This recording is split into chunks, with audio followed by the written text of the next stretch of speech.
Hello, it's Coach Blades again, and we will be discussing late medieval art in Europe, chapter 14 in your textbook.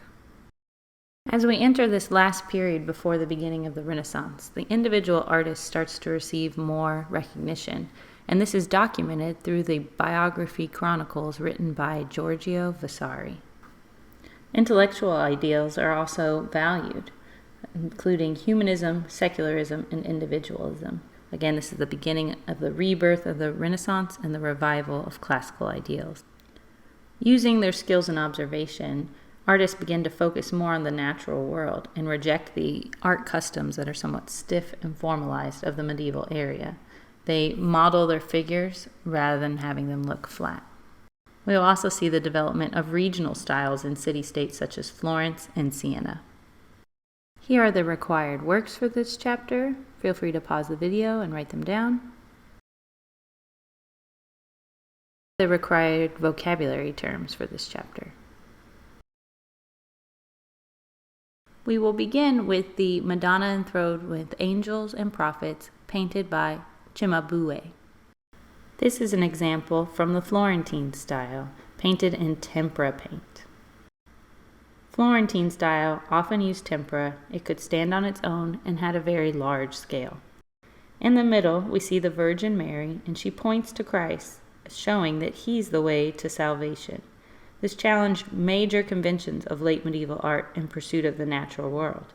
Her 3D drapery is enhanced, and there's a deeper space created for figures to inhabit, with overlapping bodies and cropping.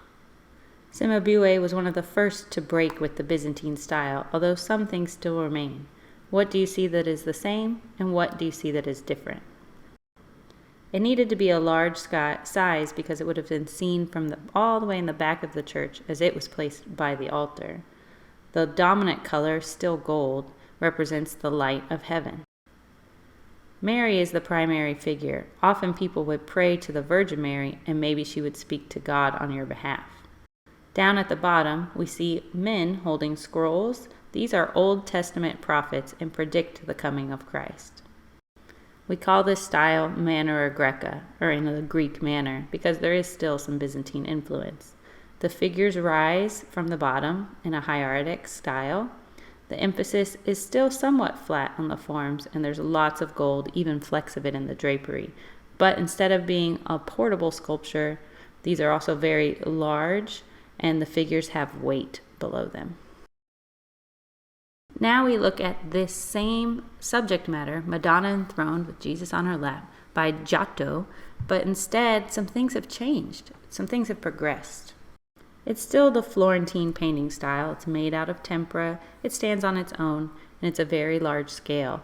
But instead of painting as Cimabue did in the Manera Greca style, Giotto is moving away from that tradition towards reality that anchors figures to ground lines and makes them more modeled and realistic. He is definitely taking a new, more naturalistic approach to his paintings. For example, the drapery seems more realistic and reveals some of the forms underneath, just the slight curve of Mary's breast, for example. The angels are also positioned more naturally around the throne, and the overlapping feels more realistic. The perspective on the sides of the throne makes it seem like it goes back in space, as well as the steps coming out from the throne towards the viewer. Some faces turn away and have different angles. And Mary is the mother of Christ, but she also looks a little more human, creating that connection with the viewer. We'll look at the Arena Chapel, a building with Giotto frescoes painted all around it. The building was commissioned by Enrico Scrivegni to expiate the sin of usury.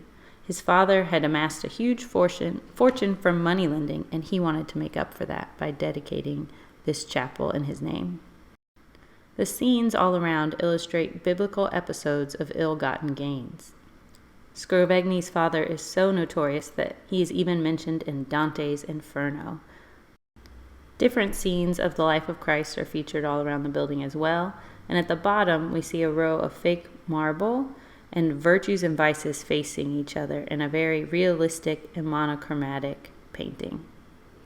Now let's look at the Last Judgment scene painted above the entrance door. We see Christ in the middle and encircled in a halo with a rainbow along the outside. judging the dead to go to either heaven or hell. An army of angels and saints sits behind Jesus in a very orderly manner. As we've seen before, to Jesus' right are the saved, and on his left are the damned. The 4 rivers of hell flow from Jesus' mandorla to his left. That side looks a lot more panicky and disorderly. Many people in hell hold money pouches, again a reference to the sin of usury, and crusading military angels sit at the top. We also see Old Testament figures in the quatrefoils of the border. After leaving services, this would be the last thing you'd see and would leave an impression on the viewer.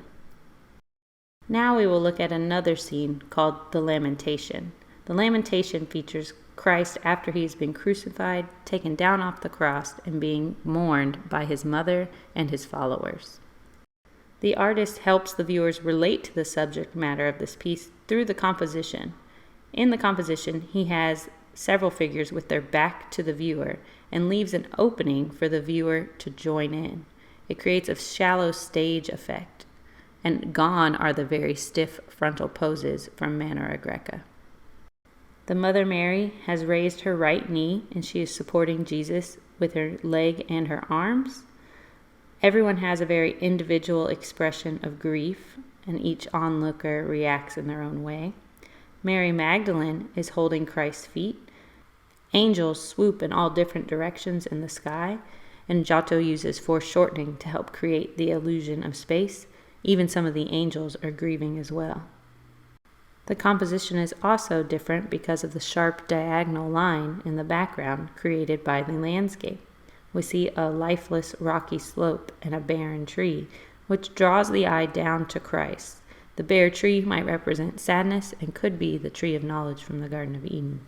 Giotto clearly creates a foreground, middle ground, and background in his piece. Now we will transition to the Sienese style with this altarpiece painted by Duccio. The Sienese style features a more decorative style, more reminiscent of Northern European art. The figures are thinner, elegant, and very courtly. Drapery is less defined and more flowing with ripples. It imitates marble patterning on thrones and pavements, again adding to that fancy feeling. Figures are in proportion to each other versus a hierarchical ordering. The word maesta means majesty in Italian, and it is a short name used to describe the representation of the Madonna and Child, in which the Madonna is enthroned in majesty as the Queen of Heaven, surrounded by a court of saints and angels. This would have served as the main altar for the Siena Cathedral. It is the largest and most complex altar of its time. Fun fact, it is the only signed work of Duccio to survive. We will zoom in on the betrayal of Christ scene in the middle. What's happening in this scene is Judas has already been paid pieces of silver by Roman authorities to identify Christ. You can see this with a kiss. Christ's followers are fleeing on the right. Peter comes to rescue Christ, though, with a knife. Now we will look at this Martini altarpiece featuring the Annunciation scene. This definitely embodies the Sienese style, and we can also call this the International Gothic style. We see elegant figures, fancy drapery, lots of ornamentation, use of gold, subtle modeling, and again, the floor looks actually marbled. The grain of the floor even seems to retreat in perspective lines. The angel Gabriel is in all white with golden wings and flowing drapery. He approaches Mary, who seems to shrink back in modesty, again showing the medieval courtly values. See a vase of white lilies, which represent purity, and everything about this feels very aristocratic and courtly. We will now move on to this very important piece of architecture back in Florence. We will study the dome, which was the most famous part of it and still dominates the skyline of Florence today, next semester. For now, try to imagine and focus on the building without a dome, which wasn't completed for over a century after this building had started being built. On the outside, we see the Italian Gothic style, with red, white, and green colored marbles, which happen to be the same colors of the Italian flag. Everything is divided into crisp lines with lots of patterns of rectangles. The campanile, or bell tower, has very distinct level divisions as it goes upward. The interior feels very wide, expansive, and open. There are broad, heavy piers that allow the side aisle spaces to flow directly into the nave, and the archways are very widely spaced, giving it an open feeling.